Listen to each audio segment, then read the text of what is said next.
All right, everyone. Sometimes I feel like I need hard evidence of propaganda, especially lie by structure, in order to show people. I wanted to give you this example of pure and transparent and obvious goddamn propaganda from CNN. So there's an archived link in the description. Definitely go check this out.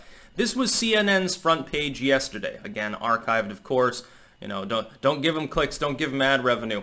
Right off to the front page story, shocking scenes in America. I'll just read it out for people, for the blind, for the hard of seeing. Shocking scenes in America. Trump calls protesters, keep that in mind, who disagree with him terrorists. That puts him in the company of the world's autocrats. Of course, kind of a buzz term there. Right below it, and this is what most people looking at this page will not notice because that's a page B article. It's not in bold. It's in smaller type. It's down below, and the average person, they're drinking their coffee. They're on their way to work. They're checking this on their phone. All they see is the first story that I just read to you.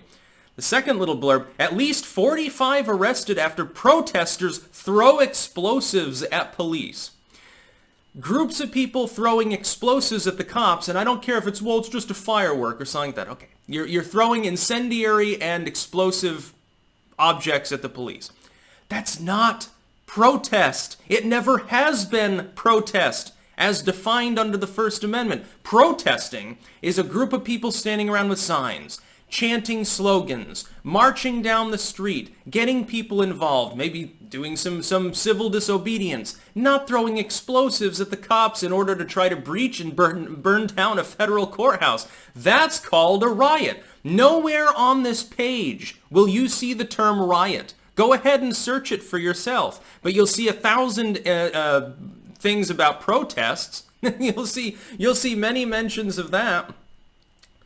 Protesters who disagree with him are terrorists. No, he's pointing out that rioters that are attempting to burn federal property, that at this point are responsible for dozens of deaths all around the U.S., far more, by the way, than deaths from police brutality, far more, that they're being terrorists, they're being criminals. What's wrong with that?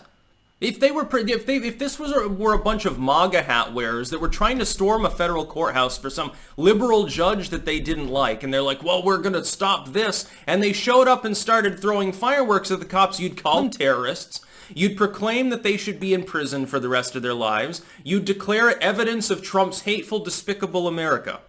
But because these individuals are BLM and Antifa and some of these Karen moms with no life who show up with their fucking sunflowers, all of a sudden it's all hunky-dory. They're just throwing explosives. No, last night multiple people were shot. There was an incident in Texas, in Austin, I believe, where an individual, it's not 100% clear what happened, but I guess the idea is that someone opened fire on a driver for basically honking at the crowd for being in the middle of the street, and then the driver responded with self-defense and killed the individual.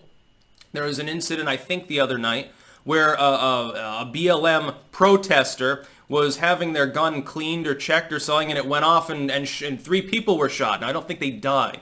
Negligent discharge. Come on, dude.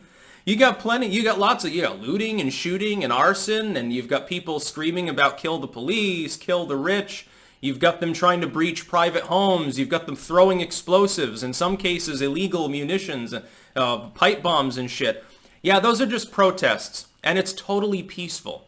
The American people are beginning to see through this because it's lasted long enough now to where people's Gen X and Boomer parents, the Facebook users, they're starting to see what's actually happening because their kids and their younger friends are showing them.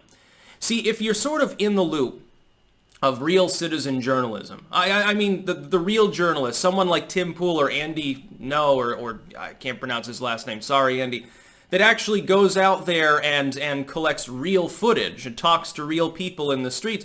They're showing their fans, which are profuse in their cases, a totally different picture from what you see on CNN. Look at this. This is replicated for the TV audience too. If you're watching CNN, or even Fox to tell that truth, or if you're using these mainstream, lamestream websites, you're not seeing the truth. It is transparent.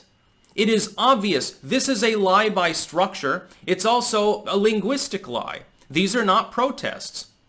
Please look up the definition of a protest as opposed to the definition of a riot, and you can see the difference. You can call it a violent protest of extremists against all human dignity. You can call it a bunch of vandals trying to do millions of dollars in damage to federal property so that the taxpayers have to mop the cost up during a recession and a pandemic. You can say that it's a bunch of fucking commie freaks that are throwing explosives at people. No, it's totally peaceful. These people are gaslighting so goddamn hard right now, and I guarantee part of it is that the neoliberals, which initially signed on to the BLM stuff, because like, oh, this will make Trump's America look bad. It'll make us look good.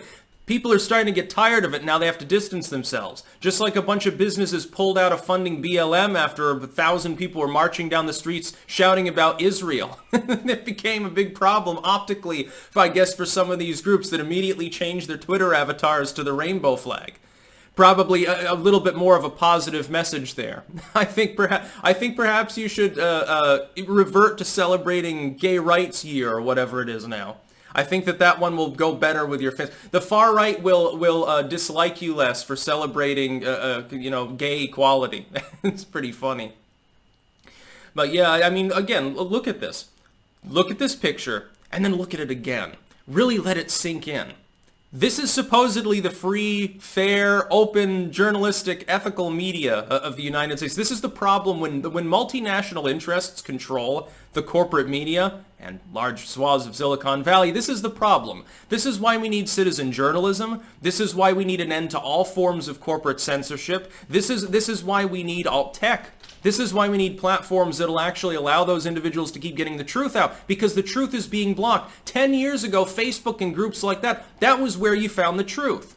On mainline tech, they were very libertarian. That's where you got the footage of all the drones that Obama were sending and all the kids that were splattered by them. That's where you saw leaked footage of George W. getting drunk at a party and stuff like that. You can't find that anymore. It's not there.